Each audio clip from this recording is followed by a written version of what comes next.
बस निकल गए पापा, अभी हम लोग घर के दरवाजे यात्रा संस्कृति में स्वागत है। और अब हम लोग आपको पता चल जाता है 2025 की छठ महापर्व बस निकल रहे हैं पापा, एकदम हम लोग 2 मिनट में यहाँ की यात्रा के लिए निकल रहे हैं।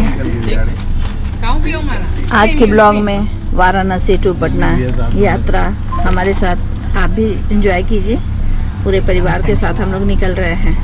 तो हम लोग अब घर से बस निकल ही चुके हैं, गाड़ी स्टार्ट है। समय हो रहा है 7:30। कितने घंटे में हम लोग पहुंचते हैं वो देखिए, 7:30।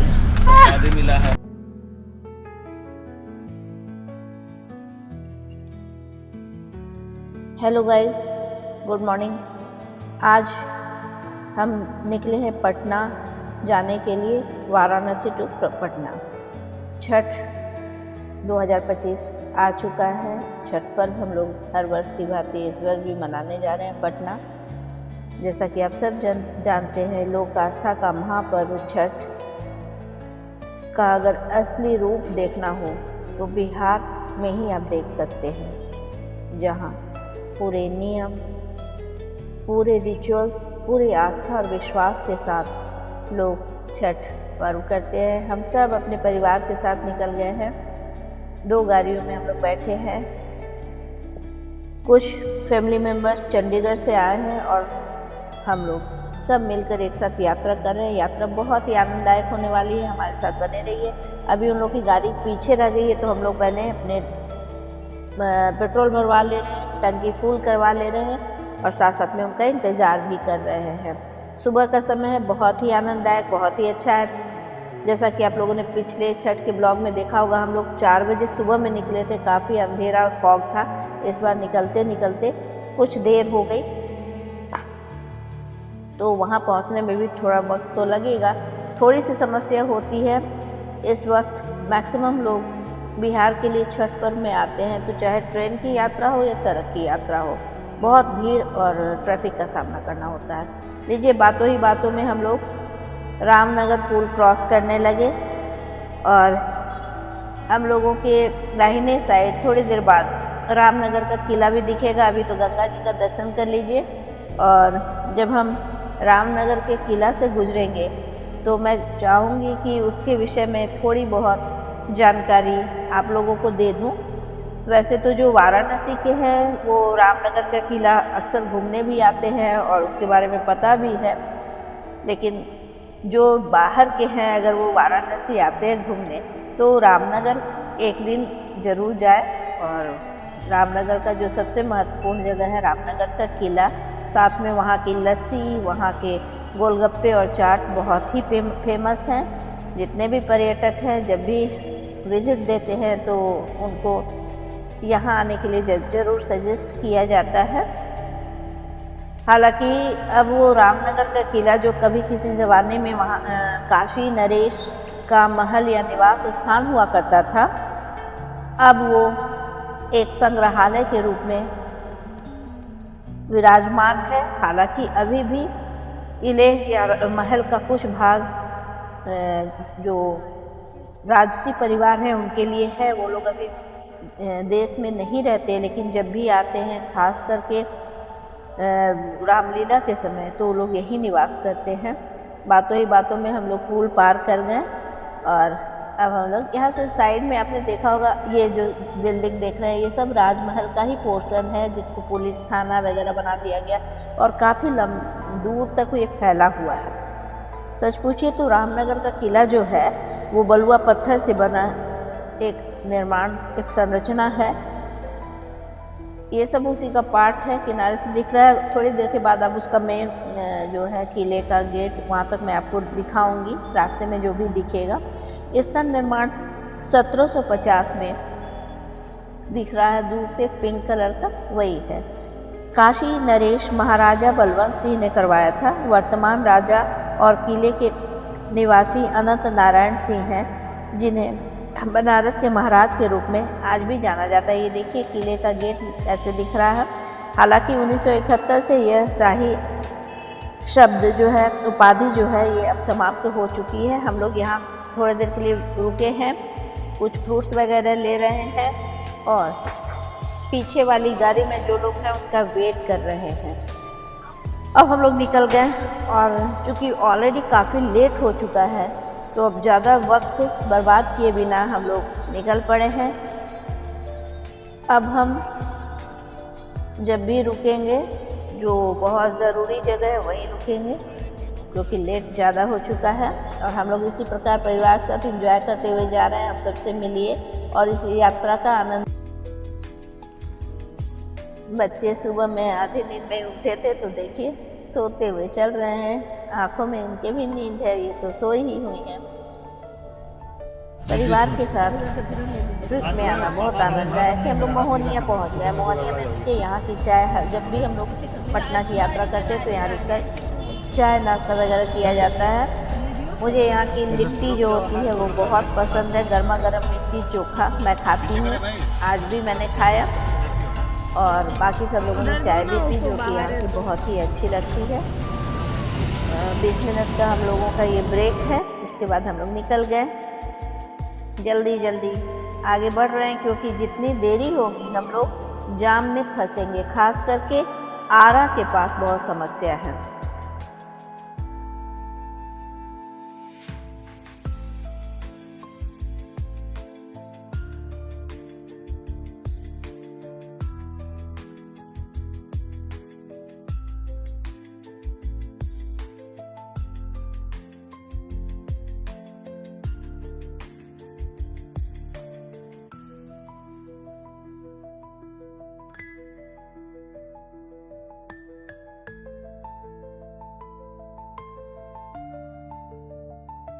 यहाँ बीच में फिर हम लोग रुके हैं, थोड़ा सा सीन नज़ारा देखने का आनंद ले रहे हैं। कुमुदनी और कमल के फूल खिले हुए हैं जिससे बिटिया देखकर खुश हो रही है। बच्चे थोड़ा सा रिलैक्स हो गए, एक जगह बैठे बैठे पैर लग रहा था जैसे जम गया है। फिर नए तरीके से रिफ्रेश होके हम लोग आगे की यात्रा को कंटिन्यू करते हैं। तो आइए चलिए फिर अभी यात्रा का आनंद लीजिए।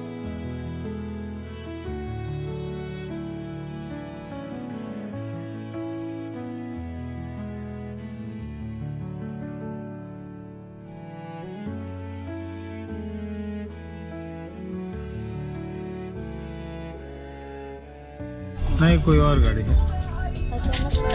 अंदर से गोरताखोर सब निकाल रहे हैं। हाँ अंदर है, गाड़ी डूबी हुई है पानी में, यहीं से चला गया। हाँ हाँ ये क्या है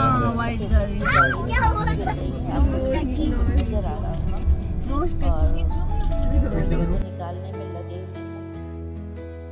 हम लोगों ने भी रफ्तार धीमी करके एक्सीडेंट वाली जगह को देखा और ड्राइविंग को थोड़ी और सावधानी से चलाने का सोचकर फिर हम लोग आगे की ओर निकल पड़े हैं।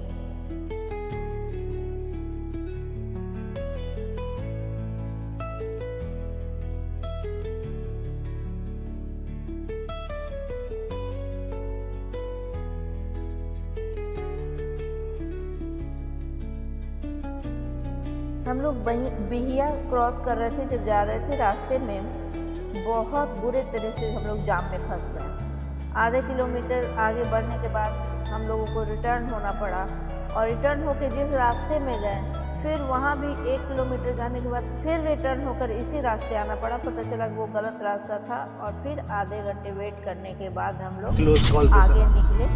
इसलिए हम लोगों ने तय किया कि जगदीशपुर होते हुए ही हम लोग निकलेंगे, क्योंकि अगर आरा से निकलेंगे तो दिक्कत होगी। तो हम लोग जगदीशपुर वाले ही रास्ते से निकल रहे हैं ताकि हम लोग बाहरी आउटर एरिया से होते हुए निकलेंगे तो जाम का कम सामना करना पड़ेगा।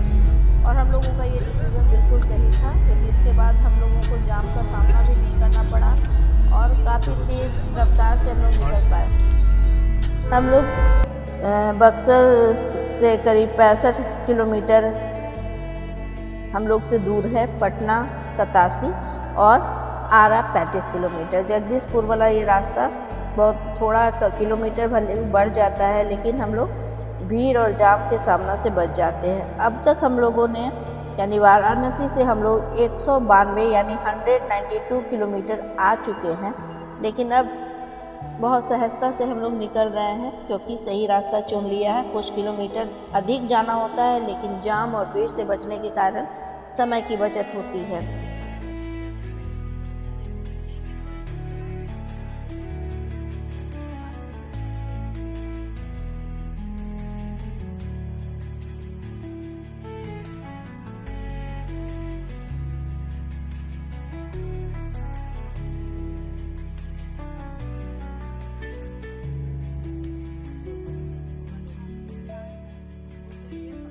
यहाँ इस मार्केट में काफ़ी भीड़ है और बहुत सारी सामग्रियाँ छठ से रिलेटेड जैसे टोकरी, चूल्हे और फूल वगैरह, फल जो जो छठ में चढ़ता है वो सब का बाज़ार लगता है, अभी से लग गया है और उसके कारण भीड़ भी बढ़ी हुई थी। थोड़ा सा यहाँ जाम मिला और जो पिछले रास्ते भी हम लोग तुरंत आए थे उसके तुलना में, लेकिन फिर भी अगर हम लोग आरा होकर शहर होकर आते हैं तो इससे अधिक जाम का सामना करना पड़ता। उस हिसाब से ये काफ़ी ठीक रहा रोड। और फिर हम लोग लगभग मेन रोड पे आ चुके हैं और समय तो कुछ ज़्यादा हो गया है, 12 बजने वाला है, लेकिन ठीक ठाक है। गाते बजाते एंजॉय करते हुए जा रहे हैं तो सब अच्छा ही लग रहा है।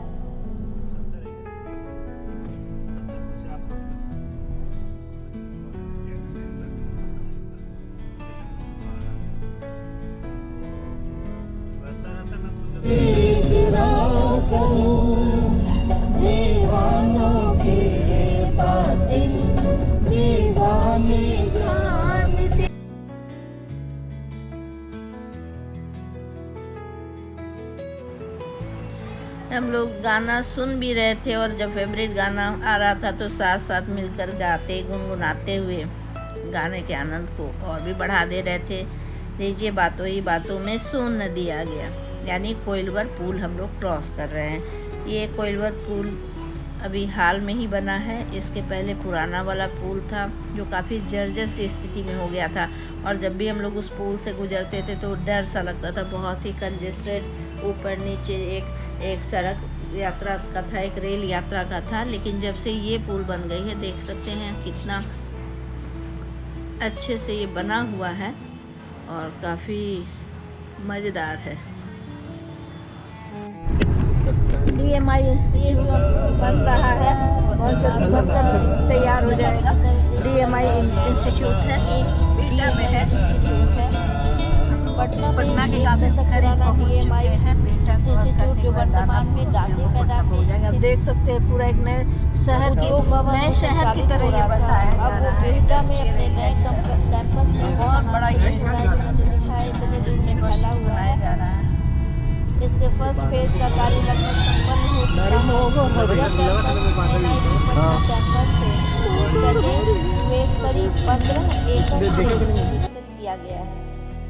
और अब ये वाला जो रास्ता है ये सबसे ज़्यादा पेनफुल होता है। बहुत दूर तक, कई किलोमीटर तक हम लोगों को बहुत तकलीफ़ का सामना करना पड़ता है। 1 वे वाली स्थिति हो जाती है। अब तो खैर उधर से आ रहा है, इधर से जा रहा है। पिछले 2-3 महीने पहले तो वो भी स्थिति नहीं थी, क्योंकि आप देख सकते हैं कि अभी निर्माणाधीन है, सड़कें बन रही हैं, तो रास्ते बहुत टूटे फूटे से हैं और बहुत ऊबड़ खाबड़ धूल उड़ रहा है और बहुत भीड़ रहती है। सौभाग्य से बस अब भीड़ नहीं थी और लीजिए दानापुर स्टेशन भी आ गया, गाड़ियाँ रुकी हुई हैं। फिर थोड़ी सी भीड़ का सामना इस दानापुर स्टेशन में भी करना पड़ता है। ये तो शुरू से हो रहा है। इस जगह से अगर हम लोग निकल जाएंगे तो लगभग हम लोग भीड़ से बच जाएंगे और हम लोग पटना शहर में आ चुके हैं, जहां हर कोने में, हर जगह छठ की सोनी खुशबू नज़र आती है। अभी से जहां भी सुनिए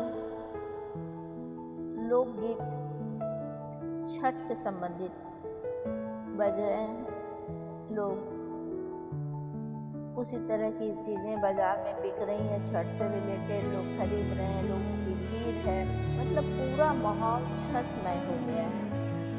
इतना बड़ा शहर, हर कोने में आपको कहीं ना कहीं छठ की झलक नज़र आ ही जाएगी। तो छठ पर्व का आनंद लेना हो तो सिर्फ पटना की बात नहीं कर रही, ऑल ओवर बिहार के किसी भी शहर में आप चले जाएं और वो आस्था, वो चीज़ें जो आपको बिहार में छठ में दिखेगा, कहीं पूरे सब, अब तो पूरे विश्व में भी जहाँ जहाँ लोग बिहार के या छठ करने वाले हैं चले गए हैं, वहाँ होने लगी है। लेकिन वो मज़ा, वो आनंद नहीं आएगा जो आपको बिहार में आएगा, क्योंकि यहाँ बहुत ही रिचुअल्स को फॉलो अब भी किया जाता है और इस त्यौहार को बड़ी आस्था और निष्ठा के साथ मैं ये नहीं कर रही हूँ कि दूसरी जगह निष्ठा नहीं, आस्था नहीं, बिल्कुल है, सब लोग आस्था और निष्ठा से करते हैं। लेकिन यहाँ एक पारंपरिक तरीके से जैसे शुरू से होता आ रहा था, वो चीज़ें अभी भी बनी हुई हैं। हालांकि मॉडिफिकेशन हर जगह हुआ है, तो यहाँ भी हुआ है। अब हम लोगों की मंजिल आ गई है। अब हम लोग शीघ्रातिशीघ्र घर पहुँच जाएंगे और कल से हम लोग छठ पूजा की हमारे घर में शुरुआत हो जाएगी। कल नहाए खाए के साथ छठ पूजा का श्री गणेश हो जाएगा। उसके बाद खरना, फिर संध्या अर्घ और भोरिया अर्घ के साथ पारण के साथ ही यह पर्व, ये महापर्व संपन्न हो जाएगा। हर वर्ष मैं छठ पर ब्लॉग बनाती हूँ, चीज़ें वही होती हैं, लेकिन उन चीज़ों को देखने का नज़रिया कुछ अलग होता है, अनुभव कुछ अलग होता है और हर बार एक नयापन, एक नई चीज़ें महसूस होती हैं। मैं तो बहुत आनंदित होती हूँ इस यात्रा में और पूरे छठ के प्रकरण में। मुझे उम्मीद है आप लोगों को भी बहुत अच्छा लगेगा। ये म्यूज़ियम बिल्कुल नया बना है, जो हाई कोर्ट के करीब है और पटना विमेंस कॉलेज के भी काफ़ी पास में है। अभी तक मुझे इस म्यूज़ियम को देखने का सौभाग्य प्राप्त नहीं हुआ है, लेकिन जब कभी मैं यहाँ आऊँगी तो एक ब्लॉग ज़रूर बनाऊँगी ताकि आप लोग भी देखें और इस म्यूज़ियम में ज़रूर आएँ, क्योंकि इसमें बहुत कुछ ऐसी चीज़ें हैं जो इसके पहले यहाँ के म्यूज़ियम में नहीं थी। ये सेंट कार्मल स्कूल और ये पटना विमेंस कॉलेज आ ही गया। अब हम लोग बहुत जल्दी अपने इस ब्लॉग को, आज के इस ब्लॉग को समाप्त करेंगे, जो मैंने 24 अक्टूबर को बनाया है। सुबह 7:30 बजे हमारी यात्रा शुरू हुई थी और 1:45 बजे हम अपने घर तक पहुंच गए। ये यात्रा कैसी लगी? क्या इसमें कुछ आपको अलग सा दिखा? अगर आपको अच्छा लगा हो, कुछ भी अच्छा लगा हो, कमेंट बॉक्स में ज़रूर बताइएगा। बहुत जल्दी ब्लॉग के पार्ट 2 में मिलेंगे। तब तक के लिए धन्यवाद, नमस्कार, बाय बाय।